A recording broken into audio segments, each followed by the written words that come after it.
কিছু জানতে পারলেন?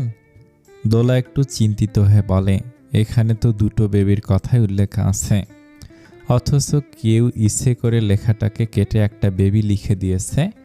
আমি ভালো করে চেক করায় ধরে ফেলেছি। আচ্ছা, পিয়ালি তো আন্টির নাম, তাহলে এটা? পিহু দম আটকে আসা শ্বাস টেনে বের করলো, যেন দম বন্ধ লাগছে ওর। রুদ্ধশ্বাস গলায় বলে, হ্যাঁ, আম্মুর রিপোর্ট এটা। তাহলে আন্টি কি দুটো বেবি প্রসব করেছিল? এটা তো তোমার কথার দ্বারাই প্রমাণ হয়ে গেল। আর একজন কোথায়? আমি হয়তো তাকে খুঁজে পেয়েছি, আবার হয়তো পাইনি। তুই কি বলছিস আমি বুঝতে পারছি না। তুমি ওই ডক্টরের নম্বর দিতে পারবে বা ঠিকানা? সম্ভব না, অনেক পুরনো কাসুন্দি ঘাটতে হবে। ডক্টর বেঁচে আছে কিনা বলা মুশকিল। তখন উপস্থিত থাকা কোনো নার্স বা অন্য কেউ? দোলা তড়িৎ বলে ওঠে, ছিল একজন। আমি যখন এই কাগজগুলো খুঁজছিলাম, আমার এক কলিগ বলেছিল এই ডেলিভারির পর একজন নার্স কাউকে কিছু না বলেই গায়েব হয়ে গিয়েছিল। এখনও তার কোনো খোঁজ পাওয়া যায়নি। পিহু জানার জন্য ছটফট করে ওঠে, কৌতূহল নিয়ে বলে, কে সে? বল না কে সে, তার খোঁজ দিতে পারবে? খবর নিতে হবে রে, উধাও হয়ে যাওয়া মানুষকে খুঁজে পাওয়া তো এত সহজ না। পিহু কিছু একটা ভেবে বলে, ওই নার্সের কোনো ছবি থাকলে আমাকে পাঠাও ইমিডিয়েটলি। আচ্ছা, আমি দেখছি। পুরনো কর্মচারীদের ফাইল ঘাটলে নিশ্চয়ই কিছু পাওয়া যাবে। আমাকে জানিও আপু, অনেক প্রশ্নের উত্তর জানা বাকি আমার। তুই চিন্তা করিস না, আমি চেষ্টা করছি। এরই মধ্যে মায়ানের আগমন ঘটল। পিহুকে ফোনে কথা বলতে দেখে জিজ্ঞেস করে, কি করো? প্রেম করবে? মায়ান বুঝলো ওর ভুল প্রশ্নের তেরা উত্তর দিয়েছে পিহু। তবুও পিহুকে ভুলাতে রসিয়ে রসিয়ে বলে, প্রেম তো করছি তোমার সাথে। তুমি আবার আমাকে রেখে কার সাথে প্রেম করো? মায়ানের প্রেমময় কথাবার্তা পিহুর পছন্দ হলো না। শেষে কিনা একটা গুন্ডা ওর বোন জামাই। চলো, তাও যদি উন্নত মানের গুন্ডা হতো মানা যেত। একটা পাতি গুন্ডা হসপিটালে যেতে হবে কেন? চেক আপ করাতে। মাথার ব্যান্ডেজ খুলতে হবে তো। পিহু সম্মতি দিল। এখন ওর সুস্থ হওয়া জরুরি, নয়তো প্রিয়তাকে খুঁজেও পাবে কি করে। ঠিক আছে, চলো। এত সহজেই পিহু রাজি হয়। মায়ান একটু অবাক হলো, আবার খুশিও হলো। হাসি মুখে বলে, খয়েরি রঙের শাড়িটা পরবে, তোমাকে সুন্দর লাগে। মায়ানের শখ দেখে পিহু তাচ্ছিল্য করে বলে, হসপিটালে যাচ্ছি, হানিমুনে না। মায়ান লাজুক হেসে বলে, ভালো বলেছ, কিন্তু বিয়ে বাসর সবই হলো, এখন হানিমুন বাদ রেখে লাভ কি? চলো ঘুরে আসি। পায়ের জুতে ময়লা জমেছে, ভাবছি পরিষ্কার করব। তোমাকে ধলাই করে পরিষ্কার করি? মায়ার মুখ পানসে করে হেই হেই করে বলে ওঠে, এটা কি ধরনের কথাবার্তা পাখি? এইভাবে স্বামীকে সম্মান দেবে? এর চেয়ে ভালোভাবে সম্মান চাইছো বুঝি। পশ্চাৎ দেশে পদাঘাত করে সম্মান দেই। মায়ান চুপসে যাও মুখে বলে, থাক, লাগবে না, চলো এখন। প্রিয়তা ডায়েরি পুরোটা পড়েছে পিহু। মায়ানের সাথে নিয়ে হওয়া, ওকে কষ্ট দেয়া, ভালোবাসা, নীলা ষড়যন্ত্র, সবটাই লেখা ছিল। সেই অনুযায়ী পিহু মায়ানকে কষ্ট দিচ্ছে। ধীরে ধীরে ওকে বোঝাবে আতঙ্ক কি জিনিস। সকাল থেকে প্রিয়তার পেট ব্যথা করছে। পেট চেপে ধরে বিছানায় পড়ে থেকে গঙ্গাচ্ছে ও। আজ আফতাবকে রিসিভ করতে এয়ারপোর্টে গিয়েছিল। প্রিয়তাকে রুমে দেখতে এসে দেখে ও ব্যথায় ছটফট করছে। চমকায় আজ। দৌড়ে গিয়ে প্রিয়তাকে ঘুরিয়ে এপাশ ফেরাতে দেখে ব্যথায় প্রিয়তার মুখটা নীল হয়ে গেছে। আজের বুকের ভেতরে ধক করে উঠল। অস্থির গলায় ডেকে শুধায়, পিহু, এই পিহু, কি হয়েছে বলো আমাকে। প্রিয়তা অস্পষ্ট স্বরে বলে, পেট ব্যথা করছে। পেট ব্যথা করছে? পেটে ব্যথা পাওনি তো, বলো আমাকে। প্রিয়তা বলতে পারে না। ব্যথায় ছটফট করতে লাগলে আজ ওকে এক ঝটকায় কোলে তুলে নেয়। উদ্ভ্রান্তের মতো সিঁড়ি বেয়ে নেমে আসতেই আফতাব জিজ্ঞেস করে, কি হয়েছে? পেট ব্যথা করছে, ডক্টরের কাছে নিতে হবে, আমিও আসছি। আফতাব ছুটল পিছু পিছু। তাহমিনা চিন্তায় পড়ে গেল। যাওয়ার ইচ্ছে থাকলেও মুখে কিছুই বলতে পারল না।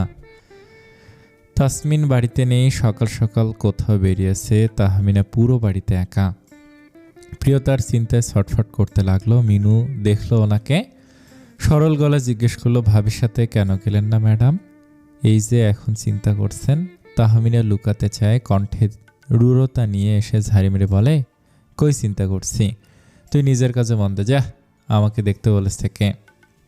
মিনু মিথ্যা রাগ দেখানোয় হেসে নিজের কাজে চলে গেল। আর ম্যাডাম আপনি কেমন আছেন? পিহু নার্সকে চিনল না। নার্স এসে বলল, ওই দিন আপনি রক্ত দিতে রাজি হলেন, আমি ব্লাড স্যাম্পল নিলাম। আপনাকে তো বলাই হয়নি, আপনি তো মা হতে চলেছেন, আমরা চাইলেও আপনার ব্লাড নিতে পারবো না। ডক্টর ব্লাড টেস্ট করে বুঝতে পেরেছেন।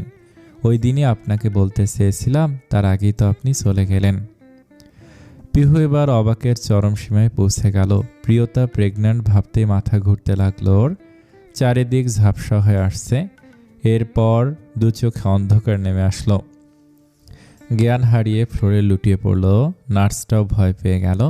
মান বিল মিটিয়ে ফিরছিল। পিহুকে অজ্ঞান হতে দেখে ছুটে এসে ধরল ওকে। আতঙ্কিত গলা জিজ্ঞেস করে, কি হয়েছে ওর, এভাবে জ্ঞান হারলো কেন? মায়ান একটু থেমে সন্দিহান চোখে তাকিয়ে পুনরায় জিজ্ঞেস করে, কোথাও আমার বউকে কিছু করে ফেলেননি তো? জলদি বলে ফেল। এমনিতেই মাথা নষ্ট বউ আমার, এখন যদি শরীরের বাকি অঙ্গগুলো বিকল হয়ে যায় তাহলে আমি সংসার করব কার সাথে? নার্স হাসার চেষ্টা করে স্বাভাবিকভাবে বলে, আর চিন্তা করবেন না, খুশির খবর, উনি তো মা হতে চলেছেন। মায়ানের বুঝতে সময় লাগলো। চকিত হয়ে বলে, জ্ঞান হইল মানেই খুশির খবর, অজ্ঞান হইল মানেই খুশির খবর? নির্ঘাত মাথার তারগুলো নড়ে গিয়ে একটা আরেকটার সাথে জুড়ে গেছে। মস্তিষ্কে শর্ট সাইড হচ্ছে বোধহয়। It's your mistake. নার্স জোলগড়ায় বলে, না স্যার, উনি সত্যি প্রেগন্যান্ট, আমার কাছে ওনার রিপোর্ট আছে, পাক্কা 2 মাসের অন্তঃসত্ত্বা নেই। বউটা এইভাবে আমার সর্বনাশ করে দিল, আমাকে না জেনে বাপ বানিয়ে দিল। একটু আগে জানালে সেজে আসতাম। পেটেরটা কি ভাববে, বাপ তার একটা বস্তি। স্যার, ওনার বাড়ির লোক আছেন? ডক্টরের কড়া কণ্ঠস্বর পেয়ে আজ ছুটে যায়, অধৈর্য হয়ে বলে, আমি পেশেন্টের হাজব্যান্ড, আমার স্ত্রী এখন কেমন আছে? ডক্টর ঝাড়ি দিয়ে উঁচু গলা বলে, আপনারা মানুষ, এই অবস্থায় ডাক্তারের পরামর্শ ছাড়া ওনাকে ঘুমের ওষুধ দিয়েছে কে? ডোজ বেশি হলে বাচ্চাটা মারা যেতে পারত। আজ অবাক হলো, ও তো প্রিয়তাকে কোনো ঔষধ দেয়নি, তাহলে প্রিয়তার পেটে ঘুমের ওষুধ গেল কি করে? প্রিয়তার জ্ঞান ফিরেছে। পিট করে তাকাতেই পাশে বসে থাকা আজকে দেখতে পেল, চোখে মুখে চিন্তার ছাপ স্পষ্ট। ওর জ্ঞান ফিরেছে দেখে আজ নড়ে চড়ে বসে। এখন কেমন আছো, পেট ব্যথা কমেছে? প্রিয়তা দুর্বল দৃষ্টিতে তাকে মাথা নেড়ে হ্যাঁ বলে। আজ প্রশ্ন করে, সকালে কি খেয়েছিলে তুমি? আমার দেয়া ঔষধ ছাড়া আর কোনো ওষুধ খেয়েছিলে? প্রিয়তা মাথা নেড়ে না বলে, নাস্তা করেছিলাম শুধু। নাস্তা আম্মু দিয়েছিল? প্রিয়তা মাথা নেড়ে না বোঝায় আজ সন্ধিহান গলা জিজ্ঞেস করে, তাহলে কে দিয়েছিল? খালামণি। আজের কপালের ভাঁজ টান টান হলো, অথচ ভেতরে ঠান্ডা রাগ বয়ে যাচ্ছে শীতল রক্তস্রোতের মতো। এদিকে তাসমিন তো বেজায় খুশি, রোজার মায়ের কাছে এসেছে ও।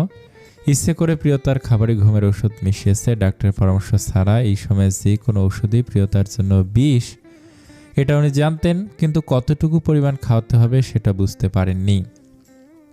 আজ যা বোঝার বুঝে গেল, তাসমিন এর আগে এমনটা করেছে। আজের ভাবতে অবাক লাগে, ওর খালা এত সাংঘাতিক মহিলা, প্রতিহিংসা পরায়ণ হয়ে প্রথমে পিহু আর এখন আবার ওর বাচ্চাকেও ছাড় দিল না। আজ মনে মনে ভেবেই নেয় এর একটা ব্যবস্থা করতে হবে। এমন অনিশ্চিত জীবনে আজ পিহু আর ওর সন্তানকে রাখবে না, কিছুতেই না। আনের মনে খুশিতে লাড্ডু ফুটছে। এবার প্রিয়তা ওকে ভুলে গেল, কিছু যায় আসে না। এখন প্রিয়তাকে ওর সাথে চিরদিনের জন্য বেঁধে রাখার মানুষ চলে এসেছে। মায়ান অধীর আগ্রহে পিহুর জ্ঞান ফেরার অপেক্ষা আছে। পিহু অল্প অল্প চোখের পাতা নড়তে লাগলো। অমনি সজাগ হয়ে যায় মায়ান, ওর দিকে চাতক পাখির মতো তাকিয়ে থাকে। কখন পিহু ওর দিকে তাকাবে আর এত বড় খুশির খবরটা দিবে। মায়ানের অপেক্ষার অবসান হলো। পিহু চোখ মেলে তাকাতেই দেখে মায়ান ওর দিকে তাকিয়ে হাসি মুখে তাকিয়ে আছে। পিহুর মাথায় রাগ চড়ে উঠল। ও কোনো মতে শরীরটা টেনে তুলে বসে আকস্মিক মায়ানের কলার চেপে ধরে ক্ষিপ্ত হয়ে জিজ্ঞেস করে, বল প্রিয়তা কোথায়? আমার বোনকে কোথায় লুকিয়ে রেখেছিস? কোথাও ওকে মেরে ফেলিসনি তো? দেখ জিজুর বাচ্চা, আমি আমার বোনকে না পেলে তোকে জানে মেরে দেব। আমি এখনো দেখিনি ওকে। তুই ওকে গায়েব করেছিস তাই না? তুই ওই চান্দুলালের জন্য ওকে বিয়ে করেছিলি। এখন মেরে গুম করে সাধু সাজছিস, তাই না? মান পিহুর কাণ্ডে হতভম্ব হয়ে গেল। পিহুর হাত দুটো চেপে ধরে কণ্ঠে অবিশ্বাস নিয়ে বলে, পাগল হয়ে গেছো? পাগলামি করছো কেন? থামো, এখন কেউ এমন করে? পিহু এবার ফুঁপিয়ে উঠল। একজন যে ওর মতো একই মায়ের গর্ভজাত, একসঙ্গে থেকেছে, কিছু মিনিটের ব্যবধানে পৃথিবীতে এসেছে, অথচ পৃথিবীর আলো দেখার সাথে সাথে দুজনে আলাদা হয়ে গেছে। এতগুলো বছরও জানতেই পারেনি ওর একটা অংশ ওর থেকে বিচ্ছিন্ন হয়ে আছে। কেউ মাঝে মধ্যে মনে হতো কোথাও কেউ কষ্টে আছে।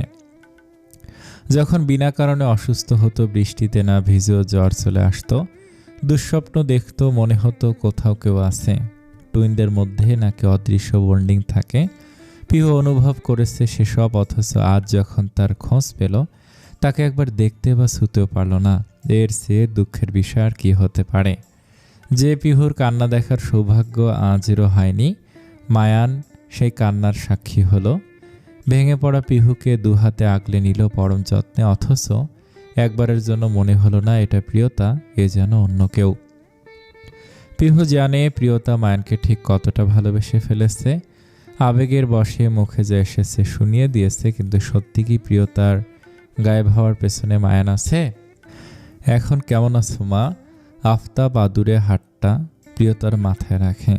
প্রিয়তা আজের দিকে তাকালে আজ বলে, আমার আব্বু।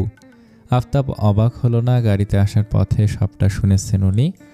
তবুও তো ভালো পিহু সুস্থ আছে। সবচেয়ে বড় কথা, পিহুকে বেঁধে রাখার জন্য একটা শক্তপোক্ত কারণ পেয়েছেন উনি। আব্বু, তুমি ওর পাশে একটু বসো, আমি ওষুধ নিয়ে আসছি, যাও। আজ যেতেই আফতাব কৃতজ্ঞতা সুরে বলে, তুমি এই সম্পর্কটাকে মন থেকে মানবে? আমার বিশ্বাস ছিল, আমার বিশ্বাস জিতে গেছে। আমি চাই তুমি আমার ঘরের আলো হয়ে থাকো। তোমার মা আর শাশুড়ির মধ্যে যত মনোমালিন্য আছে, ইনশাআল্লাহ এবার সব দূর হয়ে যাবে। তুমি আমাদের কত বড় খুশি দিয়েছো বলে প্রকাশ করার মতো না। হয়তো তোমার কিছু মনে নেই, তবুও আমি তোমার অপরাধী। তোমাকে মিথ্যে বলে আমার ছেলের বউ করেছি, আমাকে মাফ করে দিও মা। মিথ্যে বলে মানে? আফতাব কিছু বলতে চাইল, কিন্তু আজ চলে আসায় আর বলা হলো না। এতে অবশ্য আফতাব স্বস্তি পেল, নিজের অপরাধ স্বীকার করে সম্পর্কটাকে আর না করতে চাইছেন না তিনি। তাহমিনা বহুবার কল করেছেন, পিহুর জন্য চিন্তা হচ্ছে ওনার, অথচ স্বামী ছেলেকে বলেছেন বাচ্চার জন্য যত চিন্তা। পিহুর কথা কিভাবে আফতাব সবই বোঝেন। স্ত্রীর মন যে নরম তুলোর মতো, সবকিছুর মূলে তো তাসমিন রয়েছে, যে সর্বদাই তাহমিনের নরম মনটাকে বিষিয়ে দেয়। আমাদের বের হতে হবে পিহু, এখন চিন্তার কোনো কারণ নেই, তবে সাবধানে রাখতে হবে। কি হয়েছিল, ডক্টর কিছু বলেছে? আজ গম্ভীর গলায় বলে, বাড়ি গিয়ে বলছি এবার শুধু বালাই নয়, একটা ব্যবস্থা নেওয়া জরুরি। আমি আমার স্ত্রী সন্তানকে নিয়ে কোনো রিস্ক নিতে চাই না। আফতাব চালাক মানুষ, আজের কথা স্বরেই সব বুঝে গেলেন। সন্দিহান গলা শুধায়, তাসমিন কিছু করেছে? কোথায় ও? খালামণি এবার যেটা করেছে তার মাপ হয় না, আমি ওনাকে ছাড়ব না বলে রাখলাম। এত দূর পৌঁছে গেছে তাসমিন, পিহুকে বাড়িতে রাখার রিস্ক হয়ে যাবে। খালামণি থাকলে আরও তো বাড়বেই। আগে বাড়ি চলো, বিষয়টা আমি দেখছি। পিহু, হ্যাঁ দেখ তো, নার্সটার ছবি পাঠিয়েছি, সঙ্গে নাম, আগের ঠিকানা সহ যা যা ইনফরমেশন ছিল সব হোয়াটসঅ্যাপে দিয়েছি। আরও কিছু জানার হলে বলিস, আমি চেষ্টা করব। অনেক ধন্যবাদ আপু তোমাকে, তুমি আমার কত বড় উপকার করলে বলার মতো না। দূর পাগলি, এটা আর এমন কি? আচ্ছা, ওকে খুঁজে পেলে আমাকেও জানাস। নিশ্চয়ই, দোয়া করো আপু। জলদি তোর বোনকে তুই ফিরে পা পিহু, সেই দোয়াই করি। আচ্ছা, এখন আমার ডিউটি টাইম, রাখছি। ঠিক আছে। কল কেটেই পিহু অধৈর্য হয়ে হোয়াটসঅ্যাপে ঢুকলো। ছবিটা দেখায় চিনে ফেললো মহিলাটিকে। রাগে সমস্ত শরীর কাঁপছে ওর। পিহু কাউকে ছাড়বে না।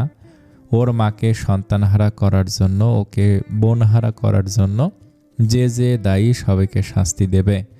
পিহু মায়ানের কাছে যায়। মায়ান ল্যাপটপে কিছু কাজ করছিল। পিহুকে দেখে তাড়াহুড়ো করে ল্যাপটপ বন্ধ করে কিছু বলবে। পিহুর মধ্যে কোনো জড়তা নেই, অথচ একটু আগে এই মেয়ে মায়ানের সামনে ছোট বাচ্চার মতো কান্না করেছে। পিহু কণ্ঠে তেজ ঢেলে হুকুম দিয়ে বলে, প্রিয়তার বাড়িতে যাব এখনই। এখন কেন? যেটা বলেছি সেটা করো। আমি প্রিয়তা হলে ওইটা আমার বাড়ি, নিজের বাড়িতে যেতে কি তোমার পারমিশন লাগবে? তুমি জানো না তোমার বাইরে বের হওয়া নিষেধ? কতবার বলেছি, আমার কথা শুনলে তো? পিহু অলরেডি চিন্তায় আছে। মায়ানের বকবকানি আর নিতে পারল না, রাগে ফুলদানিটা ওর দিকে ছুঁড়ে মারতে মায়ান সরে গেল। ওর ঠিক কাঁধের পাশ দিয়ে ফুলদানিটা উড়ে গিয়ে ফ্লোরে পড়ে টুকরো টুকরো হয়ে গেল। ডাকাত নাকি? পিহু দাঁতে দাঁত পিষে বলে, ভেবো না তুমি বেঁচে গেছো, তোমাকে আঘাত করার হলে বাঁচতে পারতে না। পিহুর নিশানা কখনো মিস হয় না, সামনে যেই থাকুক না কেন। এখন আমাকে প্রিয়তার বাড়িতে নিয়ে যাবে এখনই। তুমি বদলে গেছো, এত রাগ তেজ এসব তোমার পাখির বৈশিষ্ট্য ছিল না। এতদিন পানি দেখেছ শান্ত তরল, এখন আগুন, তার তেজ আর তাণ্ডব দেখবে। আমি প্রিয়তা নই, পিহু। আমি জ্বালিয়ে পুড়িয়ে সব সারখার করে দেব। বারবার নিজেকে পিহু দাবি করছে কেন? মাথাটা পুড়ে গেছে নাকি? এবারে টার্গেট মিস হবে না। পিহু আরেকটা ফুলদানি হাতে তুলে নিতেই মায়ান ভ্যাবাসাকা খেয়ে গেল। তাড়াহুড়ো করে হাত দিয়ে মুখ আড়াল করে বলে, আমি কি বলেছি নিয়ে যাব না? চলো নিয়ে যাই, এই সুযোগে শ্বশুরবাড়ি থেকে ঘুরে আসা যাবে। পিহু শান্ত হলো এসো বলেই আগে হাঁটতে লাগলো। মায়ান বিড়বিড় করে ঠোঁট নাড়িয়ে বলে, বউ শব্দটার সাথে সাথে মানুষটাও দিনকে দিন সাংঘাতিক হয়ে যাচ্ছে। নারে কি তবে বিয়ের আগে পড়ি আর পরে রাক্ষসী হয়ে যায়? কথাটা ঠিক? গাড়িতে বসে পিহুর চিন্তা শেষ হচ্ছে না, সবটা জানা লাগবে ওর আজকেই। অনেক বছর নষ্ট হয়ে গেছে। আর না, পেয়ে গেছি। হ্যাঁ চলো। পিহু দৌড়ে নামলো, মায়ানের আগেই ছুটতে লাগলো বাড়ির অভিমুখে। মায়ান অবাক হয়, এত তাড়াহুড়ো কেন? এখন ওর মনে সন্দেহ হচ্ছে প্রিয়তার আচরণ ছিল কোমল নরম, অথচ এখন আচরণে কতটা পার্থক্য, যেন আগুনের ঝান্ডা। মেয়েকে এতদিন পরে দেখে হায়দার রাজিয়া খুশি হলেন। পিহু পিছু পিছু মায়ানও বাড়িতে ঢুকলো। পিহু গম্ভীর গলায় বলে, আমি আপনার সাথে আলাদা করে কথা বলতে চাই। রাজিয়া অবাক হলো, হাসার চেষ্টা করে বলে, কেন নয়? মেয়ের মায়ের সাথে কথা থাকতেই পারে, বল কি বলবি। হায়দার মায়ান অন্য রুমে যায়। রাজিয়া ভয় পাচ্ছে, ফ্যান চলছে, তবুও শরীরে বিন্দু বিন্দু ঘাম জমেছে। পিহু কঠিন গলা জিজ্ঞেস করে, আপনি তো সেই পপুলার হসপিটালের পুরনো কর্মচারী মিসেস রামিসা, তাই না? যে 2001 সালে হুট করে কাউকে কিছু না বলে গায়েব হয়ে গিয়েছিল। রাজিয়া চমকে উঠল, হাসার চেষ্টা করে বলে, কিসব বলছিস তুই? আমি তোর মা রাজিয়া? সত্যি সত্যি তোর মাথাটা গেছে এবার? আপনি আমার মা নন, একদম মিথ্যে কথা বলবেন না। প্রিয়, তুই এভাবে আমাকে বলতে পারিস না। আমি প্রিয় নই, পিহু। আমি পিয়ালি রহমানের মেয়ে, যার নবজাতক বাচ্চাকে আপনি চুরি করে এনেছিলেন। আমি সেই মায়ের মেয়ে। রাজিয়া থতমত খেয়ে যায়, ভর্ত গলা জিজ্ঞেস করে, এটা কিভাবে সম্ভব? তোর চেহারা তো। প্রিয়তা আর আমি টুইন, যমজ বোন আমরা। আপনি আমাদের আলাদা করেছেন। আমার মায়ের বুক খালি করে আমার বোনকে একটা সুন্দর জীবন থেকে বঞ্চিত করেছেন। বলুন, কার কথায় আপনি এমনটা করেছেন? পিহুর ধমকে রাজিয়া কেঁপে ওঠে, কান্না বাদ মানছে না ওনার। চোখ ভর্তি জল নিয়ে বলেন, আমি ইচ্ছে করে কিছু করিনি, আমি বাঁচিয়েছি ওকে। আমি না নিয়ে আসলে ওরা ওকে মেরে ফেলত। কারা? সবটা পরিষ্কার করে বলুন, আমি জানতে চাই। রাজি আবার বলতে শুরু করে, তোমার মা প্রায়শই আমাদের হসপিটালে চেক আপ করাতে আসতো। আমি ওনার সব চেক আপের সাথে থাকতাম। সেই সুবাদে ওনার সাথে একটা ভালো সম্পর্ক তৈরি হয় আমার। উনি খুবই মিশুক আর ভালো মানুষ ছিলেন। গল্পে গল্পে একদিন জিজ্ঞেস করেছিলাম, আপনি ছেলেবাবু চান না মেয়েবাবু? উনি হেসে বলেছিলেন, মেয়েবাবু চান। নামও ঠিক করে রেখেছেন, প্রিয়তা রহমান। প্রিয়। মেয়ের প্রতি বাবা মায়ের এত আগ্রহ দেখে আমার খুব ভালো লাগতো। আজকাল মেয়ে সন্তানের কথা শুনলেই সব নাক ছিটকায়, অথচ তোমার বাবা মা ছিল সম্পূর্ণ ব্যতিক্রম। আমার ভীষণ ভালো লাগতো তোমার মায়ের ডেলিভারিতে ডেট এগিয়ে আসে। ডক্টর আগে জানিয়েছিল সিজার করতে হবে, তখন ওনার যে দুটো বেবি হবে এটা জানা যায়নি। অনেক সময় যন্ত্র ভুল তথ্য দেয়, তাই তোমার বিষয়ে আমি কিছুই জানতাম না। তোমার মাকে যেদিন ডেলিভারির জন্য নিয়ে আসা হলো, ওনার অবস্থা ভালো ছিল না। ঝড় বৃষ্টির রাতে তোমার বাবা জীবন হাতে নিয়ে তোমার মাকে হসপিটালে নিয়ে আসেন। তোমার মা সুস্থ মেয়ে বাবুর জন্ম দেয়। তখনই ডক্টরদের মধ্যে একজন বলে ওঠে, বাচ্চাটাকে মারতে হবে। আমি শুনে চমকে উঠি। বাকি ডক্টর এটা জানতেন না উনি তোমার বাবার পরিচিত ছিলেন, তাই ওনার অবর্তমানে আরেকজন ডক্টর আমাকে বাচ্চাটাকে মেরে ফেলার জন্য দেয়। আমি জিজ্ঞেস করেছিলাম, কেন বাচ্চাটাকে মেরে ফেলবেন? উনি বলেছিলেন কেউ ওনাকে বাচ্চাটাকে মারতে বলেছেন, বিনিময়ে মোটা অঙ্কের টাকা পেয়েছেন। আমাকেও টাকা অফার করা হয়। ওনার কথা শুনলে আমাকে চাকরি থেকে বের করে দিবেন হুমকি দেন, না শুনলে আমি কি করব কিছু ভাবতে পারিনি। বাচ্চাটাকে মেরে ফেলার উদ্দেশ্যে আমি কেবিন থেকে বেরিয়ে আসি। তারপর যখন বাচ্চাটার মুখের দিকে তাকালাম, এত সুন্দর ফুটফুটে বাচ্চাকে মেরে ফেলার সাহস আমার হয়নি। আর আমি ছিলাম নিঃসন্তান, আমার বাচ্চার জন্য কত কেঁদেছি। তখনই সিদ্ধান্ত নেই এই বাচ্চাটাকে নিয়ে দূরে কোথাও চলে যাব। আমার ধারণা ছিল যেই বা যারা বাচ্চাটাকে মারতে চায় তারা আবারও চেষ্টা করবে, তার চেয়ে বরং ও আমার মেয়ে হয়ে বেঁচে থাকুক। এরপর নাম, পরিচয়, এমনকি ঠিকানা পাল্টে প্রিয়তাকে নিয়ে আমরা এখানে এসে থাকছি। প্রিয়তা আমার মেয়ে, আমি ওর ক্ষতি চাইতে পারি না, কখনো না। পিহু সবটা শুনলো, মাথা ঘুরেছে। ওর কে হতে পারে যে একটা নিষ্পাপ বাচ্চাকে মেরে ফেলতে চায়? তাহলে ও বেঁচে গেল কি করে? ওই ডক্টর নাম কি, কোথায় থাকে? আপনি চিনেন ওনাকে? চিনি, এখনো বেঁচে আছে কিনা জানি না। আপনাকে আমার সাথে যেতে হবে, আমার ওই ডক্টরের সাথে কথা জরুরি। কিন্তু তুমি এখানে থাকলে প্রিয়তা কোথায়? পিহু দীর্ঘশ্বাস ফেলে বলে, জানি না, আমি খুঁজছি ওকে। আমার প্রিয় কোথায় হারিয়ে গেল? আমি জানি আপনি আমার বোনকে কতটা ভালোবাসেন, ও আপনাদের অনেক ভালোবাসে, ওর লেখাপড়া সবটা জেনেছি আমি। কিন্তু আপনি আমার মায়ের সাথে অন্যায় করেছেন। আমার আম্মুকে এখনও সবাই পাগল মনে করে, অথচ আমার আম্মু ঠিকই বুঝেছিল তার একটা না দুটো মেয়ে ছিল। রাজিয়া চুপ করে রইল, কথা বলার মতো মুখ নেই ওনার। পিহু হিসেব মেলাতে ব্যস্ত। অজানা শত্রুকে খুঁজে বের করতে হবে আগে, তাহলে সবটা পরিষ্কার হয়ে যাবে। রাজিয়ার মুখ থেকে এত কিছু শুনে পিহু আর স্থির থাকতে পারল না। রাজিয়াকে নিয়ে সে ডাক্তারের খোঁজে বেরিয়ে পড়ে। মায়ান পুতুলের মতো পিহু যা বলছে তাই করছে। সন্দেহ হচ্ছে এবার। পিহুর আচরণ অদ্ভুত ঠেকছে। রাজিয়ার চোখ মুখের অবস্থা দেখে এতক্ষণে হায়দার সবটা বুঝে ফেলেছে। ওই দিন পিহুর মুখ থেকে চমকপ্রদ প্রশ্ন শুনে রাজিয়া হায়দারকে সবটা জানায়। তখন ওরা সন্দেহ করে হয়তো প্রিয়তা সব জেনে গেছে, কিন্তু প্রিয়তা যে পিহু এটা এখনো জানে না। এখানেই গাড়ি থামাও। দোলাকে বলে বহু কষ্টে ডাক্তারের খোঁজ পেয়েছে পিহু। চেনার জন্য রাজিয়াকে সঙ্গে আনা, যেন কোনোভাবে অস্বীকার করতে না পারে। আমাকে এখানে কেন এসেছি? আমাকে তোমার জন্য কাজ নেই, চুপচাপ বসে থাকো। আর আপনি চলুন আমার সাথে। আর হয়েছে কি সেটা তো বলবে। গাড়ি থেকে নামতে নামতে বলল মায়ান। পিহুর কোনো কিছু শোনার ধৈর্য নেই। ও এক প্রকার অধৈর্য হয়ে রাজিয়াকে নিয়ে গলিতে ঢুকলো। মায়ানও পিছু পিছু চলল। পথিমধ্যে মফিজকে দেখে অবাক হলো। তুই এখানে? তনিমার দুঃসম্পর্কের ভাইয়ের বাড়িতে আইছিলাম, কিন্তু ভাই আপনি এইখানে কেন? ভাবিকেও দেখলাম মনে হইল। মায়ের মুখ বেজার করে বলে, বউটা আমার সত্যি সত্যি পাগল হয়ে গেছে বুঝলি মফিজ। কখন কি করছে কিছুই বুঝতে পারছি না। বাপের বাড়ি না নিয়ে আসায় ফুলদানি ছুঁড়ে মেরেছেও, এখন আবার ওর মাকে নিয়ে দৌড়াদৌড়ি করছে। কি যে হচ্ছে আমার মাথায় ঢুকছে না। কি কন ভাই? তাইলে তো দেখছি ভাবি সত্যি সত্যি পাগল হইয়া গেছে। পাবনায় কি সিট বুক করবার দিমু? মায়ের বাঁকা হেসে তাকাতে মফিজ হেসে বলে, আর চিন্তা করবেন না, 2টা সিট বুক দিবার কমু। ভাবি পাগল হয়েছে তাতে কি? আপনারে সংসার করা কেউ ঠেকাইতে পারবো না। আর তোর মৃত্যু আমার হাত থেকে কেউ ঠেকাতে পারবে না। মফিজার ঘরে মফিজা। মায়ান রেগে যাচ্ছে দেখে মফিজ ধীরে ধীরে কেটে পড়তে চাইল। অমনি মায়ানের আগ্রাসী থাবার নিচে দেবে গেল। আমার সাথে চল, এরপর পাবনায় 3টে সিট বুক করিস। তুই আমাদের নিয়ে কত ভাবিস রে, তোকে একা রেখে যাই কি করে? মাফ করে দেন ভাই, ভুল হইয়া গেছে। মায়ান শুনল না, মফিজকে বগল দাবা করে সাথে নিয়ে চলল। পিহু ততক্ষণে বাড়ির ভিতরে ঢুকে পড়েছে।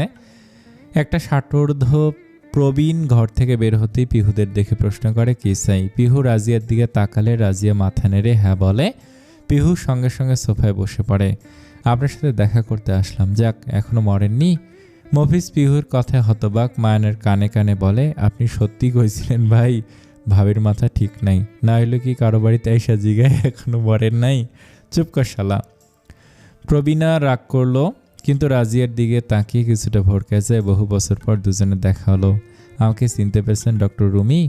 আমি রামিশা ওরফে রাজিয়া। রুমি চমকে উঠে, এত বছর পর আবার রাজিয়ার কি চাই ওর কাছে? রুমি কিছুটা তাড়াহুড়ো করে বলে, কেন এসেছো তুমি? এটাকে চলে যাও এখান থেকে। যেতে তো আসিনি মিস রুমি, আর আপনি কে সেটা জানতেই তো আপনার কাছে আসা। আমি কিছু জানতে চাই না, চলে যাও তোমরা। তা বললে তো শুনবো না।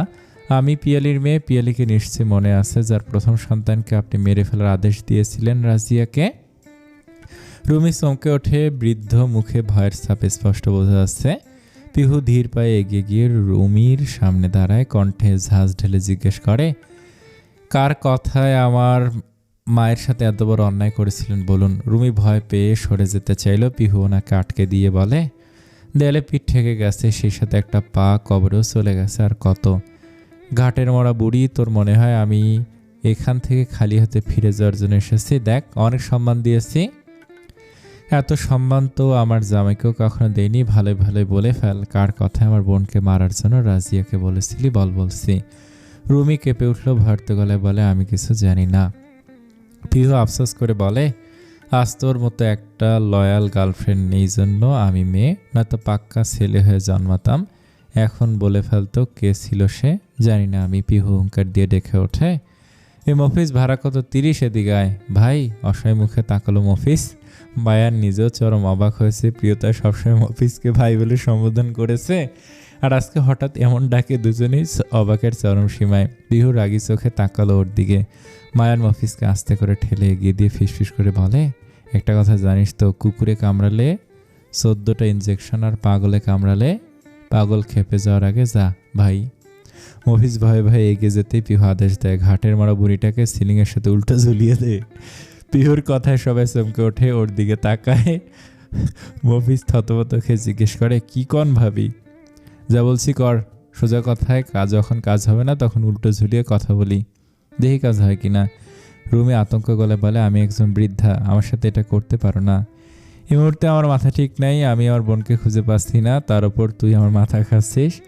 ভালো ভালো যখন কিছুই স্বীকার করবি না তখন আমার থেকে দয়া মায়ের আশা করেও লাভ নেই। মফিজ, কাজে লেগে পড়। রুমি শুকনো ঢোকলে বলে, সত্যি সত্যি আমাকে উল্টো ঝুলাবে নাকি? পিহু যা বলে সেটা কাজও করে মফিজ। না না, আমি বলছি, সব বলছি। বাহ, এতক্ষণ পথে এসেছে, চুপচাপ সবটা বলে ফেলো। রুমি কিছুটা সময় নিল, এরপর বলতে শুরু করে, পিয়ালি ডেলিভারির ডক্টর মহিমা করত, কিন্তু আমি ওনাকে বারণ করে দেই বলে আমি করতে পারবো। আমি ওনার পছন্দের একজন ছিলাম জন্য না করেননি, কিন্তু আমার মতলব ছিল পিয়ালির বাচ্চাটাকে মেরে ফেলা, যার জন্য আমি মোটা অঙ্কের টাকা পেয়েছিলাম। পিয়ালির বাচ্চা হতে আমি ওকে রাজিয়ার হাতে তুলে দেই। রাজিয়া যেতে পিয়ালি দ্বিতীয়বার পেইন ওঠে। আমি হতভম্ব হয়ে পড়ি, বুঝতে পারি পিয়ালির একটা নয় 2টো বাচ্চা হবে। আমি কিছু করতাম তার আগে ডক্টর মহিমা চলে আসেন। উনি চলে আসে, আমি দ্বিতীয় বাচ্চাটাকে মারতে পারিনি। অবশ্য একদিক থেকে ভালোই হয়েছিল, সদ্যজাত বাচ্চাটাকে নিয়ে এত বড় পাপ করার মনটা আনসান আনসান করছিল। নিজেকে ঘৃণিত লাগছিল, ভাবছিলাম পিয়ালি জেগে গেলে তাকে কি বলবো, কিন্তু সেই চিন্তা থেকে মুক্তি পেলাম। দ্বিতীয় বাচ্চাটা হয়, আমি সুন্দর মতো সবাইকে বললাম পিয়ালি একটি মেয়ে বাবুর জন্ম দিয়েছে। মানল না শুধু পিয়ালি, সিজার করার কথা বলা হলো। পিয়ালির ডেলিভারি নর্মালে হয়েছিল, তাই পিয়ালি প্রথম বাচ্চার সময় হুঁশ ছিল। এরপর অল্প সময়ের জন্য জ্ঞান হারায়। পরবর্তী বাচ্চাটা হওয়ার সময় পিয়ালির জ্ঞান ফিরে, তাই ওর সন্দেহ হয় ওর 2টো বাচ্চা হয়েছে, কিন্তু আমি সবাইকে বিশ্বাস করে একটা বাচ্চা হয়েছে। সবাই সেটা মেনে নিল। এরপর আমি রাজিয়াকে খুঁজি, কিন্তু কোথাও পেলাম না। বাচ্চাটাকে ও মারতে পেরেছিল নাকি ওর অন্য কোনো মতলব ছিল আমি বুঝতে পারিনি, কিন্তু আমাকে যখন জিজ্ঞেস করা হয় আমি ভয় পেয়ে ওকে বলি বাচ্চাটাকে মেরে ফেলা হয়েছে, পিয়ালি এখন নিঃসন্তান। পিহু বিরক্ত হলো, আঙুল দিয়ে কপালে স্লাইড করতে করতে বলে, আমি তো ওর থেকে রচনা শুনতে চাইনি, স্রেফ কোশ্চেন জিজ্ঞেস করেছি কে সে। আমি তাকে চিনি না, মুখ ঢাকা ছিল, তবে কণ্ঠর পোশাক দেখে মনে হয়েছিল সে একটা মহিলা ছিল। মহিলা? পিহু বিড়বিড়িয়ে বলল। আবার রুমির ওপরে রাগ ঝেড়ে বলে, টাকার গন্ধ পেলেই বাকি সব ভুলে যাস তাই না? তোরা না ডাক্তার, মানুষ কত ভরসা করে তোদের, সেই ভরসা নষ্ট করতে বিবেকে বাঁধে না? রুমি এবার হু হু করে কেঁদে ওঠে, তুমি ঠিকই বলেছ, আমার সত্যি বিবেক নেই। শুধু বিবেক কেন, আমার কেউ নেই। আমার স্বামী মারা গেছে, আমার সন্তানেরা আমাকে একা রেখে যে যার মতো শহরে জীবনযাপন করছে। আমি এখন বড় একা, আমার কাছে টাকা পয়সা সবই আছে, নেই শুধু নিজের কেউ। একটা কথা কি জানেন ডক্টর রুমি, যে অন্যের জন্য গর্ত খুঁড়ে সেই গর্তে একদিন তাকেই পড়তে হয়। বলেই পিহু বেরিয়ে এলো। মায়নের মন আউলাঝাউলা হয়ে গেছে। এই রুমি কার কাহিনী শোনালো? পিয়ালিকে, পিহুকে, সব মিলে এখন ওর মাথা ঘুরছে। প্রিয়তাকে নিয়ে আজ বাড়ি ফিরেছে। তাহমিনা ওর হালচাল জিজ্ঞেস করছে, ওনাকে কেমন চিন্তিত দেখাচ্ছে। প্রিয়তা উদ্বিগ্ন। তাহমিনাকে দেখলো কতক্ষণ। তাহমিনাকে ওর মনে ধরেছে, একদম মায়ের মতো মনে হয়। এখন ওর কি অবস্থা? বাচ্চা ভালো আছে তো? হ্যাঁ, দুজনই সুস্থ আছে। তাহমিনা হাঁপড়ে নিঃশ্বাস ছাড়লো। এতক্ষণে বুকের উপর থেকে পাথর নেমে গেল বুঝি। আজ পিহু মাকে নিয়ে ঘরে যাও, রেস্ট দরকার, আমার তোমার আম্মুর সাথে জরুরি কিছু কথা আছে। আজ বুঝলো আফতাব কি বলতে চায়। এখন প্রিয়তা না থাকাই ভালো। অযথা এসব চিন্তার মধ্যে থেকে আর ওকে মানসিক চাপ দিতে চাইছে না আজ, তাই প্রিয়তাকে নিয়ে ঘরে চলে যায়। কি হয়েছে? আফতাব এক এক করে বলল সব। তাহমিনা শুনে হতভম্ব হয়ে গেল। বিস্ময় নিয়ে বলে, তাসমিন পিহুকে বিষ দিয়েছিল? হ্যাঁ, আজ বলেছে আমায় আজকে আবার পিহুর বাচ্চাকে মারতে চেয়েছিল। এবার তুমি বোঝো কি করবে। আজ বলেছে পিহুকে নিয়ে অন্য কোথাও চলে যাবে, বাসা ভাড়া করে থাকবে, তবুও পিহু আর বাচ্চার ক্ষতি হতে দিবে না। ওই মুহূর্তে তাসমিন বড় আনন্দের সাথে একগাদা শপিং করে বাড়ি ফিরছিল। গেটের কাছে এসে একটু দুঃখী দুঃখী মুখ করে বলে, মনে মনে পৈশাচিক হেসে বলে, নিশ্চয়ই এতক্ষণে পিহু আর ওর বাচ্চা উপরে চলে গেছে। বাড়িতে কান্নাকাটির ঢল নেমেছে। কতদিন পর কান্নার আওয়াজে কান শান্তি পাবে। আমার আর তর সইছে না, তাই তো তাড়াতাড়ি বাড়ি ফিরে এলাম। যাই একটু কান্নার অভিনয় করি, নইলে সবাই আবার ভুল বুঝবে। তহমিনা কাঁদো কাঁদো মুখ নিয়ে কলিং বেলে চাপ দেয়। মিনু এসে দরজা খুলে দিলে তাসমিন কিছুটা অবাক হয়। বাড়ি শান্ত ও জিজ্ঞেস করে, বাড়িটা এতটা শান্ত লাগছে কেন? পিহু নেই? মিনুর সহযুক্তি, ভাবি তো নিজের ঘরে আছে। তাসমিন চরম অবাক হলে বিস্ময় নিয়ে বাড়ির ভেতরে ঢুকতেই তাহমিনার রাশভারী গলার স্বর শুনে থেমে গেল। দাঁড়া। তাসমিন ভয়ে ভয়ে পেছন ফিরে তাকায়, হাসার চেষ্টা করে বলে, কিছু বলবে? তাহমিনা সময় নষ্ট করলো না, এগিয়ে এসে তাসমিনের গালে ঠাটিয়ে দুটো চড় মারল। তাসমিন শপিং ব্যাগ ফেলে দিয়ে গায়ে হাত রাখে। আপু, তুই আমাকে মারলি কেন? তাহমিনা খ্যাপা বাঘিনীর ন্যায় হুঙ্কার দিয়ে বলে, তুই পিহুকে মারতে চেয়েছিলি? তাসমিন থতমত খেয়ে যায়, তুতলিয়ে বলে, মিথ্যে। কে বলেছে সব? ওই পিহু? আর একবার মিথ্যে বলার চেষ্টা করলে আমার স্যার কেউ খারাপ হবে না, বলে দিলাম তাসমিন। আমি কিছু করিনি আপু, সত্যি বলছি। তাহমিনা এবার পিহুর ফোনে থাকা ভিডিওটা তাসমিনকে দেখায়, যেটার মাধ্যমে আজ জানতে পেরেছিল তাসমিনই পিহুকে বিষ দিয়েছিল। তাসমিন নিজ মুখে স্বীকার করেছে তা। আজ বুদ্ধি করে ভিডিওটা নিজের ফোনে নিয়ে নেয়। সেখান থেকে আফতাব অতঃপর তাহমিনের হাতে এসে পৌঁছায়। আপু, আমি বেরিয়ে যা তাসমিন, তোর মতো কালসাপ বাড়িতে থাকার থেকে না থাকাই শ্রেয়। মায়ান পিহু মুখোমুখি বসে আছে। মায়ানের চোখে হাজার প্রশ্ন ঘুরপাক খাচ্ছে। অপরদিকে পিহু রয়েছে নির্লিপ্ত। মায়ান নীরবতা কাটিয়ে প্রশ্ন করে, কে তুমি? প্রত্যুষা রহমান। পিহু। এটা কিভাবে সম্ভব? তুমি হুবাহু আমার পাখির মতো দেখতে। জরুয়া মুভি চলছে নাকি? সেরকমটাই ধরে নিও। প্রিয়তা আমার বোন, আপন মায়ের পেটের বড় বোন। ডক্টর রুমির ভয়ে রাজিয়া মানে প্রিয়তার পালক মা ওকে নিয়ে পালিয়ে এসেছিল। তাহলে তো তুমি আমার শালি হয়ে গেলে বিষয়টা গালাগালির হয়ে গেল না? পিহু রাগি চোখে তাকালো একবার। মায়ান হাসার চেষ্টা করে বলে, আরে না, কে বলেছে শালি মানে শুধুই গালি? শালি মানে আধা ঘরোয়ালি। পিহু আফসোস করে বলে, আমি জীবনও ভাবিনি আমার জিজু এমন হবে। মায়ান চকিত হয়ে জিজ্ঞেস করে, কেমন? আমি কি হ্যান্ডসাম নই? তুমি কি আমাকে অপমান করছো? পিহু তাচ্ছিল্য করে বলে, তুমি কি নিজেকে শাহরুখ খান মনে করছো? Of course not. আমাকে কি তোমার বুড়ো মনে হয়? আমি এভারগ্রিন। পিহু তির্যক চোখে মায়ানকে দেখেই ফিক করে হেসে ওঠে। মায়ান হতবাক হয়ে যায়। হাসছো কেন? একটা ফাটিসার গুন্ডা কম, কমেডিয়ান বেশি। সে কি প্রত্যুষা রহমান পিহুর জিজু? নট জিজু, ইটস কল হিসু। হা হা হা। নাক ছিটকালো মায়ান শাসিয়ে বলে, শালি বলে বেঁচে গেলে, বউ হলে এখনই? পিহু হাসি থামে বলে, এখনই কি? মায়ান আচমকা ওর দিকে এগিয়ে আসে, চোখে চোখ রেখে বলে, ঠোঁটে ঠোঁট চেপে শক্ত করে চুমু খেতাম। পিহু ভরকে গেল, কিছুটা বিব্রত বোধ করলো। মায়ান মুচকে হাসলো তাতে। পিহু ওর দুষ্টুমি ধরে ফেলে, কণ্ঠে ঝাঁজ নিয়ে বলে, রসিকতা শেষ হলে এবার আপুকে খুঁজে বের করা যাক। আমি এখনো দেখিনি ওকে, কিন্তু আমি তো দেখেছি তোমাদের দুজনকে। একটা পানি তো আর একটা আগুন, একই মায়ের পেটে একসাথে থেকেও এত অমিল কি করে? তোমার মতো কয়েক পিসকে সাইজ করতে পিহুর জন্ম হয়েছে, বুঝেছো? এখানে অযথা সময় নষ্ট করার মতো সময় আমার কাছে নেই। পিহু আপু প্রেগন্যান্ট, ওকে জলদি খুঁজে বের করতে হবে। মায়ের এবার সিরিয়াস হলো। এত কিছুর মধ্যে ওর বাচ্চার কথা ভুলতে বসেছিল যেন। আমি দেখছি, লাভ নেই। তোমার সোর্স তোমার মতোই বেকার। সব ছেড়ে চান্দুলালকে ধরতে হবে। তার জন্য তোমার সোর্স নয়, আমাকে প্রয়োজন। কি বলতে চাইছো তুমি? এই সন্ধিহান গলার প্রশ্নগুলো মায়ান। পিহু উঠে দাঁড়ায়, রহস্যময়ী হেসে বলে, যেটা তুমি লুকাতে চাইছো। মামা মানেটা তুমি বুঝে গেছো মাই ডিয়ার জিজু। উপস ভিলেন। অল্প সময় একটু বেশি জেনে গেছো শালিকে, আগ্রহ একটু বেশি, এই আর কি। কোনো সত্যি আমার কাছে চাপা থাকে না। এবার নিশ্চয়ই আমার সিচুয়েশনে বুঝেছো। 2 নৌকায় পা দিয়ে অনেক তো চললে, এবার একটা নৌকা ডুবানোর সময় এসে গেল যে। আমি প্রস্তুত আছি। তাহলে আর কি, চান্দুলালের সাথে আমার একটা মিটিং ফিক্সড করে দাও। সম্ভব না? শালি মানে গালি হলেও তুমি আমার পাখির বোন, তোমাকে বিপদে ফেলতে পারবো না।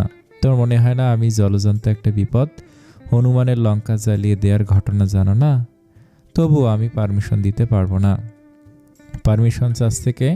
আমি তো আদেশ করলাম। এটা বেশি বেশি হয়ে যাচ্ছে না? এখানে তোমার কত বিপদ হতে পারে তুমি জানো? আম্মুকে দেওয়ার কথা আমি রাখতে পারিনি, কিন্তু আম্মুর হারিয়ে যাওয়া মেয়েকে তো ফিরে দিতে পারবো। আপু কোথায় আছে নিশ্চয়ই চান্দুলাল জানে সেটা। আর তোমার তো চান্দুলালের সব খবর চাই, সেসব পেতে গেলে আমাকে যেতেই হবে। এরপর তোমার কিছু হয়ে গেলে তখন নিজেকে কি জবাব দিব আমি? বলবে এসেছিল কেউ ঝড় হওয়ার মতো, এসে আবার চলে গেছে। ও হ্যাঁ, জনকে আমার হয়ে সরি বলে দিও। আমিও কারোর দোষী। কে সে?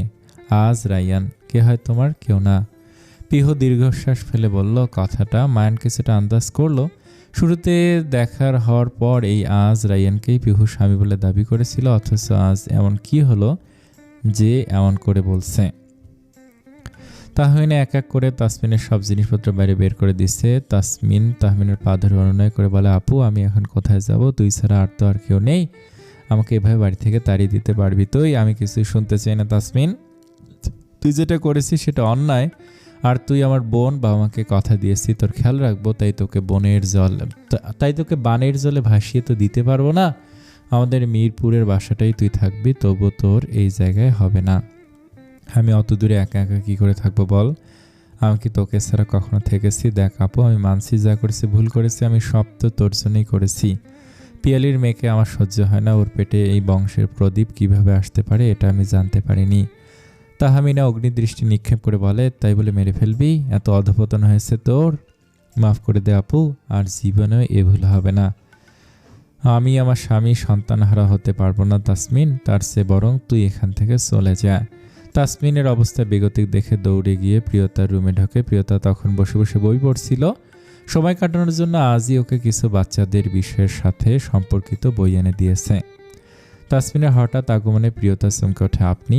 তাসমিন সোজা প্রিয়তার পায়ে পড়ে যায়।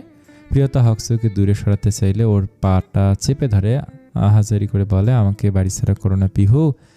আপুকে বল আমি আর কখনো তোমার কোনো ক্ষতি করব না। কি করছেন আপনি?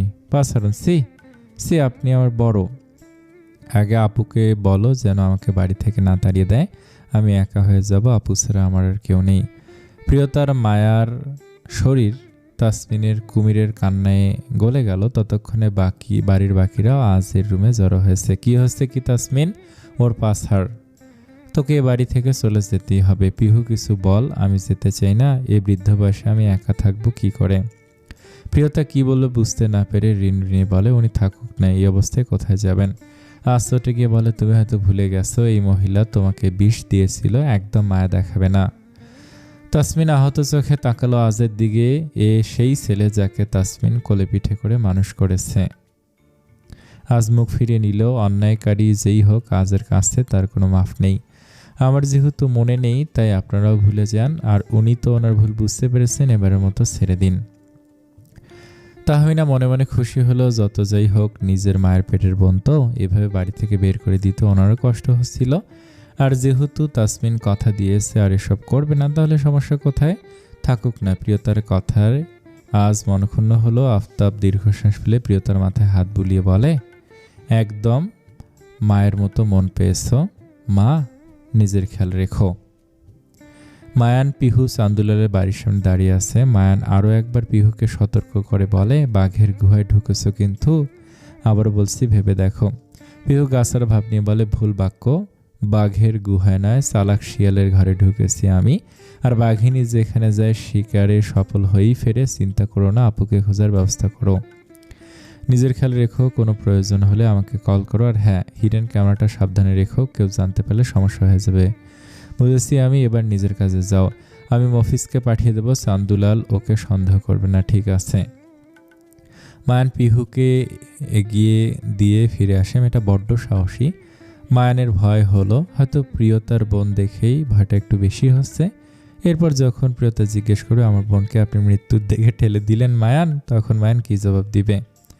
আজ রাগ করে আসতে দেখে প্রিয়তার খারাপ লাগলো। মৃদুস্বরে ডাকলো, ওকে শুনছেন? আজ শুনো না শোনো ভান করে বলল, প্রিয়তার এখন খারাপ লাগছে। পুরো বাড়িতে আজই তো আছে যাকে ও বিশ্বাস করতে পারে। এই কটা দিনে প্রিয়তার বিশ্বাস জিতে নিয়েছে। আজ প্রিয়তা কি করবে বুঝে উঠতে না পেরে পেটে হাত দিয়ে মৃদু চিৎকার করে ওঠে। আজ চকিত হয়ে তৎক্ষণাৎ দৌড়ে যায়, উত্তেজিত গলায় শুধু, কি হলো, পেটে ব্যথা? প্রিয়তা মলিন মুখে বলে, আমাদের উপরে রাগ করবেন না প্লিজ। প্রিয়তা ঠিক আছে দেখে আজ স্বস্তির নিঃশ্বাস ফেলে ওখানে ধপ করে বসে পড়ে। প্রিয়তা একটু দূরে দাঁড়িয়ে আছে। আজ গলার স্বর নরম করে বলে, খালামণি তোমার আর আমাদের বেবির ভালো চায় না পিহু। তুমি কেন যেছে ওনাকে তোমার ক্ষতি করার সুযোগ দিলে? এরপর যদি বাচ্চাটার কিছু করে ফেলেন, তখন তোমার কিছু হয়ে যায়, তখন আমি কি করব? পিহুকে খুব ভালোবাসেন। আজ অদ্ভুত চোখে তাকালো। প্রিয়তা কিছুটা ভয় পেয়েছে। আজ মুখ ঘুরিয়ে বলে, তুমি অনেক পাল্টে গেছো মিস পিহু। এই যে তোমাকে মিস বললাম তবুও তুমি একটু রেগে গেলে না? কি করলে তোমার স্মৃতিশক্তি ফিরতে পারবে বলো? আমার পুরনো তুমিটাকেই ফিরে চাই। তার জন্য আপনাকে আমায় বিশ্বাস করতে হবে আমি পিহু নেই। কথাটা আজের কান পর্যন্ত পৌঁছালো না, তার আগে একটা কল আসে। আজ ফোন হাতে নিয়ে বাইরে চলে আসে। প্রিয়তা ফোঁস করে নিঃশ্বাস ছাড়লো। আজের কি করে বোঝাবে ও পিহু নয় আজকে। চান্দুলাল মায়া ভরা চোখে পিহুর দিকে তাকিয়ে আছে। পিহু তখন থেকে বিলাপ করে কাঁদছে। আহা তুমি কাঁদছো কেন? কি হয়েছে সেটা বলবে তো? পিহু আরও কিছুক্ষণ আহাজারি করে কেঁদে কেটে নাক টেনে টেনে বলে, শ্বশুরের পুত বাড়ি থেকে বের করে দিয়েছে। এত সুন্দর বউরে কেউ বাড়ি থেকে বাইর করে দেয়? কে সেই নির্দয় পাষাণ্ড? পেছন থেকে একজন ফিসফিস করে বলে, বস এইটাই মায়ান ভাইয়ের বউ প্রিয়তা। চান্দুলাল এখন পর্যন্ত প্রিয়তাকে দেখেনি। সিপসিপে গরনের সাদা চামড়ার পিহুকে প্রিয়তা মনে করে এক দেখায় যেন পাগল হয়ে গেল। মায়ানের এত সুন্দর বউ ভাবতেই নিজেকে উন্মাদ মনে হচ্ছে। এই মেয়েকে মেরে ফেলার জন্য চান্দুলাল লোক পাঠিয়েছিল। আগে জানলে এত সুন্দর ফুলকে চান্দুলাল নিজের ঘরে তুলে নিয়ে আসতো। প্রিয়তাকে মেরে ফেলার জন্য যাদের পাঠানো হয়েছিল তারা ভয়ে কাঁপছে। প্রাণ ভয়ে চান্দুলালকে মিথ্যে বলেছিল যে ওরা প্রিয়তাকে মেরে ফেলেছে। এখন তো প্রিয়তা ওদের সামনে বসে আছে, এবার কি হবে ভেবেই ভয়ে কলিজে শুকে আসছে। চান্দুলালের মন্ত্রমুগ্ধের ন্যায় পিহুকে দেখেই চলেছে। পিহু আর চোখে দেখে বিড়বিড় করে বলে, আগেই জানতাম শালা আস্তে একটা লইসা। চান্দুলাল ওকে ধরতেই পিহু অগ্নিদৃষ্টিতে তাকালো। চান্দুলাল এই প্রথম হয়তো ভয় পেল। তৎক্ষণাৎ পিহুর বাহু ছেড়ে দিয়ে হাসার চেষ্টা করে বলে, ওই মায়ান কি তোমার যোগ্য? তুমি তো রানী, তোমার জায়গা হইব রাজপ্রাসাদে, মায়ানের বস্তিতে না। আর ওই শালা তো একটা গাদ্দার আছে, আমার নুন খাইয়ে আমার লগে গাদ্দারি করছে। পিহুও সাই দিয়ে বলে, একদম, আমাকেও জোর করে বিয়ে করেছে, না হলে ওর মতো পাতিগুন্ডাকে বিয়ে করবে? আমার মতো এত সুন্দরী মেয়ে কি ওর মতো পাতিগুন্ডাকে ডিজার্ভ করে? আমি তো তোমার মতো কাউকে ডিজার্ভ করি, তাই না চান্দু বেবি? প্রথমে তুমি, এরপর সুর টেনে চান্দু বেবি বলায় চান্দুলাল গলে জল হয়ে গেল। কোনো মেয়ে ওর টাক মাথা দেখেও যে তাকে এত মধুমাখা নামে ডাকতে পারে তা চান্দুলালের জানা ছিল না। ও খুশিতে গদগদ হয়ে বলে, আবার কম। পিহু মুসকে মুসকে এসে বলে, আমি কি তোমার এখানে থাকতে পারি চান্দু বেবি? হ হ, কেন নয়, এইটা তো তোমারই বাড়ি।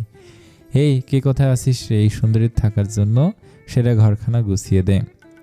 কিন্তু বস, রুমটা তো নীলা ম্যাডামের, ওই রুম ছাড়া তো থাকার মতো ভালো রুম নাই, সবেতে তো অস্ত্র মদ আর মাল দিয়ে ভরা। চান্দুলাল কিয়ৎক্ষণ ভাবলো। পিহুর মুখের দিকে তাকাতে দেখে পিহু ঠোঁট চেপে মিটি মিটি হাসছে আর গা দুলাচ্ছে। চান্দুলালের মাথা কাজ করছে না, জিহ্বার আগায় আসা কথাটি বলে ফেলে, নীলাকে অন্য রুমে শিফট করে দে। ওই রুমটায় আজ থেকে সুন্দরী থাকবো। সুন্দরী তুমি যাও গিয়ে ফ্রেশ হয়ে নাও। ও চান্দু বেবি তুমি কত ভালো। আরে মায়ান আমাকে তোমার নামে কত মিথ্যে বলেছে, তাই তো আমি সাক্ষী দিতে চেয়েছিলাম, কিন্তু তুমি তো মোটেও খারাপ নয়, কত ভালো মানুষ। চান্দুল্লাহ হা করে তাকিয়ে থাকে। পিহু যাওয়ার সময় আঁচল টেনে বলে, ওর মুখের উপরে বাড়ি মারে। এরপর হেলে দুলে রুমের দিকে যাইতে লাগলো। চান্দুল্লাল ওখানে হার্ট অ্যাটাক করবে বোধহয়, বুকে হাত দিয়ে হেলে পড়তে একটা গাঁট সামলে নেয়। বস আপনি ঠিক আছেন? এত সুন্দর বউ মায়ানের এই সুন্দরী একবার যখন আমার রাজ্যে ঢুকছে তখন আর যেন বাইর হইতে না পারে। জি বস। পিহু রুমে এসে দরজা আটকে দেয়। মায়ের অনবরত কল করছে, ফোনটা রিসিভ করতে মায়ান তেতে উঠল। কি সমস্যা তোমার? কি করছে এসব? আমি কি তোমাকে চান্দুলালকে সিডিউস করতে বলেছি? আর আমার বিষয়ে কি কি সব বলেছিলে? হ্যাঁ। পিহু রিল্যাক্সে গা ছেড়ে দিয়ে বিছানায় হেলে বসলো। নিরস গলায় বলে, আমি কি করবো সেটা তোমার দেখার বিষয় নয়। কোন কুকুর কোন মুগুরে শায়েস্তা হয় তা আমার বেশ জানা আছে। দেখ শালি, করোনা বাড়াবাড়ি, তুমি চান্দুলালকে চেনো না। মাঝপথেই পিউ ওকে থামিয়ে দিয়ে বলে, কুত্তার স্বভাব একই, কিছু কুকুর একটু বেশি তেরামি করে। চান্দুলাল সেই প্রকৃতির। তুমি আমাকে নিয়ে ভাবনা বন্ধ করে নিজের কাজ করো, আমার বোনকে খুঁজে বের করো। মায়ান দীর্ঘশ্বাস ফেলল।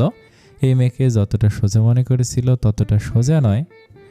একে দেখলে মায়ানের মনে হয় নারী জাত বাঁকাহারের তৈরি, কোনো পুরুষের হাড্ডির কোয়ালিটি তো খারাপ কে জানে, নয়তো এই মেয়ে এমন কেন হবে। মায়ান কল কাটলে পিহু বিছানায় গাইলি দেয়। পিহু এখান থেকে বের হতে হবে, তার জন্য অল্প ডোজে কাজ হবে না। চান্দুলালের দুর্বলতা জেনে গেছে, এবার সেটা দিয়ে চান্দুলালকে ঘায়াল করতে হবে। তাসমিন মুখে যতই বলুক ভালো হয়ে যাবে, কিন্তু মনে মনে শয়তানি ফন্দি ঠিকই আসছে। পিহু পিয়ালির ওপরে যতটা রাগ ঘৃণা বিদ্বেষ রয়েছে তা এ জন্মে ওর যাবে না। পিহুকে না তাড়িয়ে তাসমিনের শান্তি নেই। আমি তোমাকে কিছুতেই ছাড়ব না পিহু। আজ তোর জন্য আমার আপু আমাকে বাড়ি থেকে তাড়িয়ে দিয়েছিল, আমাকে তোর পা পর্যন্ত ধরতে হয়েছে। আমি কিছুই ভুলবো না, সব তুলে রাখলাম। এর শোধ আমি নিয়েই ছাড়ব। প্রিয়তার দিন কাটছে চিন্তার এক ঝাঁক অশান্তি নিয়ে। আজকে কিছুতে বোঝাতে পারছে না পিহু ও নয়। এভাবে আর কতদিন অন্যের জায়গায় স্থান নিয়ে থাকবে? এভাবে কি জীবন চলে? আর মায়ান সে কথায় প্রিয়তা হতাশ হয়। মাঝে মাঝে নিজেকে আবার অসহায় মনে হয়, কেন মায়ান ওকে খুঁজে বের করছে না ভেবে রাগ হয়। অনাগত সন্তানের কাছে মায়ের নামে নালিশ করে বলে, তুই শুনতে পাচ্ছিস, আমার কষ্ট অনুভব করতে পারিস? তোর আব্বু কেন আমাদের খুঁজে বের করছে না? আমি যে তার কাছে যেতে পারছি না, হারিয়ে গেছি আমি, কেউ বাড়ি থেকে বের হতে দেয় না, আমি আর এখানে থাকতে পারছি না। তোকে তোর আব্বুর কাছে পৌঁছে না দেওয়া পর্যন্ত, তোকে তোর কথা না বলা পর্যন্ত তাকে আমি শান্তি পাচ্ছি না। বলতে বলতে কেঁদে ওঠে ও। দু একবার পালানোর চেষ্টা করেছে, লাভ হয়নি। রাস্তা থেকে তাহমিনা তো কখনো আফতাব ধরে নিয়ে এসেছে। তাদের ধারণা ওর মানসিক সমস্যার কারণে হুটহাট বাড়ি থেকে বেরিয়ে পড়ে। ডক্টরকে বললে উনি বলেন প্রিয়তাকে মানসিক চাপ মুক্ত রাখতে হবে। খাওয়া দাওয়া ঠিক রাখলে আর মানসিক চাপ মুক্ত থাকলে ধীরে ধীরে প্রিয়তার সব মনে পড়ে যাবে। বেশ কিছু হরমোনাল সমস্যা সম্পর্কেও জানায়। সব মিলিয়ে প্রিয়তা এক প্রকার চাপের মধ্যে আছে। প্রিয়তার আগমনে নীলা রাগে ফেটে পড়ে। তার উপর ওর ভাই ওকে সরিয়ে ওর রুমে প্রিয়তাকে থাকতে দিয়েছে শুনেই পায়ের রক্ত মাথায় চড়ে বসেছে। নীলার রাগে হিসিস করতে করতে প্রিয়তাকে খুঁজতে লাগলো। রান্নাঘরের ওই দিক থেকে গুনগুন করে গানের শব্দ ভেসে আসছে। এক কাপ চা বানাই চান্দুর জন্য, হারপিক দিলাম, ডিম ভীম দিলাম, হুইল দিলাম সামান্য, চান্দুর মন যেন পরিষ্কার হয় সেই জন্য। এক কাপ চা বানাই চান্দুর জন্য। নীলা গানের সুর অনুসরণ করে এগিয়ে গিয়ে দেখে পিহু চা তৈরি করছে। আশেপাশে ভীম, হুইল, হারপিকের বোতল পড়ে রয়েছে। নীলা খ্যাপার মতো তেরে গিয়ে কর্কশ গলা জিজ্ঞেস করে, তুমি এখানে কি করছো? তোমার সাহস তো কম না। মায়ান সবার ছবি দেখে পিহুকে পরিচয় করে দিয়েছিল, তাই নীলাকে এক দেখায় চিনে ফেলেছে ও। আরে রমণী যেন কাল নাগিনি, চা খাবে? মন পরিষ্কার করা চা দেই। পিহু কাপ এগিয়ে দিতেই নীলা নাক সিটকে দূরে সরে যেতে লাগলো। অমনি পিহু গরম চা ওর হাতের উপর ফেলে দেয়। নীলা ব্যথায় চিৎকার করে ওঠে। পিহু মনে মনে পয়সা চেয়ে হাসি এসে বলে, আমার বোনের হাতে ছ্যাঁকা দিয়েছিলি না, এবার দেখ আমি তোর সাথে কি কি করি। এবার পিহু হাতে অল্প চা ফেললো। নীলার থেকে দ্বিগুণ চিৎকার করে ওঠে। দুই নারীর চিৎকারে চান্দুলালের বাড়ি ধসে পড়বে এমন অবস্থা। সবাই কি হয়েছে দেখতে ছুটে এলো। কি হয়েছে নীলা, কান্দস কেন? এ কি সুন্দরী, কি হইল হাতে? নীলা অবাক হয়, ওর ভাই ওকে ছেড়ে পিহুর কাছে যাচ্ছে, অথচ এই মেয়েকে এতক্ষণে চান্দুলালের মেলে ফেলার কথা ছিল। নীলা ফুপি বলে, এই মেয়েটা আমার হাতে গরম চা ফেলে দিয়েছে। পিহু ন্যাকা কেঁদে বলে, আমি ইচ্ছে করে ফেলিনি চান্দু বেবি, আমি তোমার জন্য ভালোবেসে চা করছিলাম। নীলা এসে কাপ ধরে টানাটানি করলো, বলল তোমাকে কিছুতে আমার হাতে চা পান করতে দেবে না। দেখো না আমার হাতে চা ফেলে দিয়েছে। চান্দুলাল বিস্মিত গলা বলে, তুমি আমার লেগে চা বানাচ্ছিলা? পিহু মাথা ওপর নিচ করে হ্যাঁ বলে। চান্দুলালের মন গলছে। নীলার দিকে অগ্নি দৃষ্টিতে তাকে বলে, নিজে তো জীবনে এক কাপ পানি এনেও খাওয়াইলি না, অহন আবার ঢং করতেছ। যাবাক কে কথায় আছে, ওষুধ নিয়ে আয়। সুন্দর হাতে ফোসকা না পড়ে যেন। নীলার আগে দুঃখে পা আছড়াআছড়ি করে ওখান থেকে প্রস্থান করে। পাখির খোঁজ লাগাও, আমরা বিষয়টা দেখছি স্যার, আপনি চিন্তা করবেন না। চিন্তা তো করতে হবে। শালার বউটারে পাখি বলা উচিত হয়নি। বনো পাখি যে সুযোগ পেলেই পালায়, এটা আমার আগেই বোঝা উচিত ছিল। মাঝখান থেকে মফিজ বলে ওঠে, তাইলে আর কি, কপাল চাপড়ান মায়ান চিন্তিত হয়ে বলে, কপাল চাপড়াতে চাপড়াতে এবার বুঝি কপাল ফেটেই যাবে। আগে ছিল বউ, এখন জুটেছে শালি, যারে দেখলেই দিতে ইচ্ছে করে গালি। কপাল ভালো রে, বউটা ভদ্র পাইছি, শালির মতো পাইলে আমার কি হইতো। মফিজ ফট করে বলে ওঠে, চিন্তা করবেন না, কখনো কি দেখেছেন একটা খারাপের সাথে আর একটা খারাপের জুটি? আল্লাহ জেনে শুনেই ভালোদের সাথে একটা করে খারাপের জুটি বেঁধে দেয়, যেন ভালোর সঙ্গে পেয়ে খারাপটা ভালো হয়ে যায়। যদিও সব কুত্তারলে সোজা হয় না। মফিজ, তোরে আমি খাইছি রে, খুব বুলি ফুটছে তাই না? আমি এখন আপনার আন্ডারে নেই ভাই, পিহু ম্যাডামের আন্ডারে চলে গেছি, তাই আপনি আমার কিছু কইবার পারবেন না। মায়ান অবাকের চরম সীমায়। মেয়েটা কত দ্রুত মফিজরে পর্যন্ত মায়ের বিরুদ্ধে করে দিয়েছে। গল্পটা কেমন লাগছে কমেন্টে জানাবেন। আমার তো অনেক ভালো লাগছে। প্রতিদিন এই গল্পের একটা করে পার্ট আসবে, বিশেষ করে সন্ধ্যার সময়। সবাই লাইক কমেন্ট করবেন, আর আজকে থেকে নিয়মিত ভিডিও পাবেন। কালকে নতুন ভিডিও আসবে দুপুরবেলা। সবাই সাপোর্ট করবেন। আসসালামু আলাইকুম।